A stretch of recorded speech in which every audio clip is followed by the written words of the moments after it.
My mind holds only what I think with God. I thank my Father for his gifts to me, and let me remember I am one with God.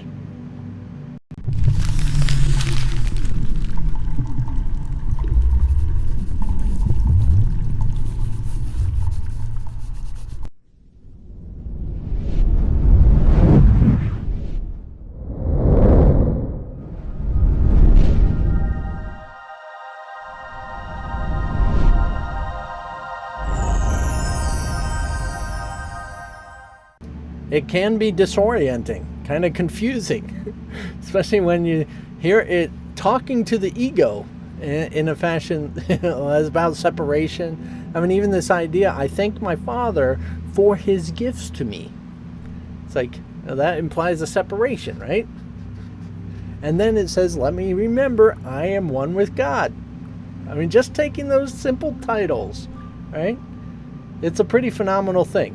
Remember, being one with God isn't two, it's one. It's not two, it's one. But of course, how can there be two and one at the same time?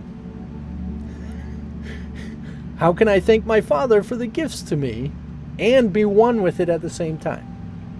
So much are we not actually recognizing that through A Course in Miracles and many other practices, that there are dimensions, layers, levels, and they all have applicable understandings, but they are paradoxical to the others.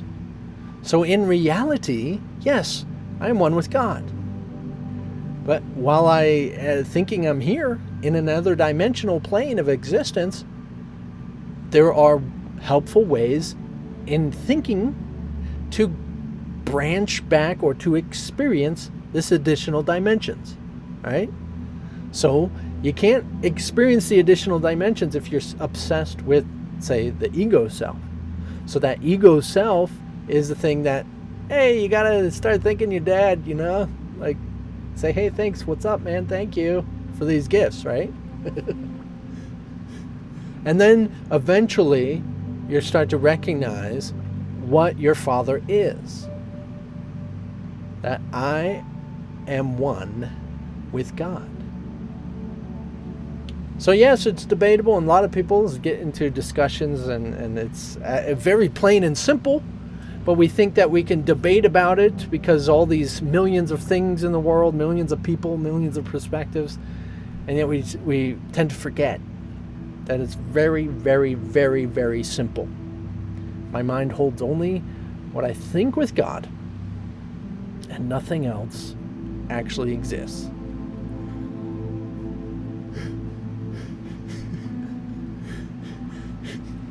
Don't struggle too hard in recognizing that nothing else exists.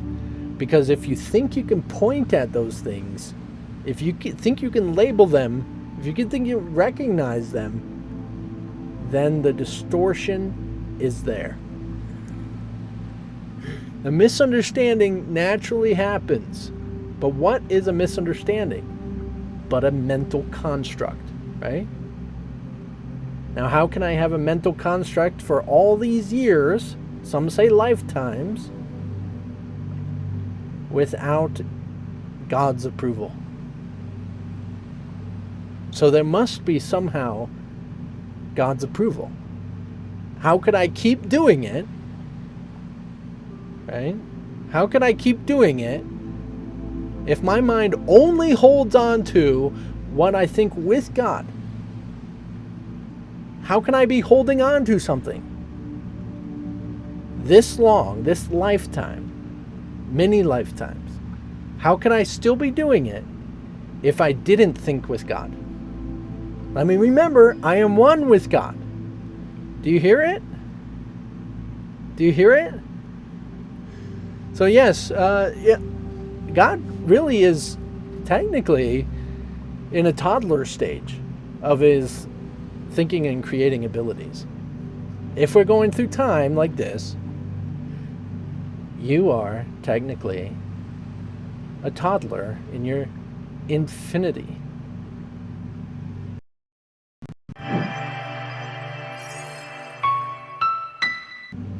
So it's interesting, isn't it?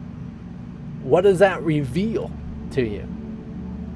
It seems so far out, seems kind of crazy. Maybe you started to recognize what is happening. My mind holds only what I think with God. I'm thinking I'm holding on to an illusionary world. What are you thinking that makes it happen? What? This could only happen with the power of God. This can't happen without the power of God. None of this. This is so real. Hard to see through. People debate if there's even any other existence at all. So, of course, it has the most infinite, unlimited, and fantastic power right behind it. That's one with you.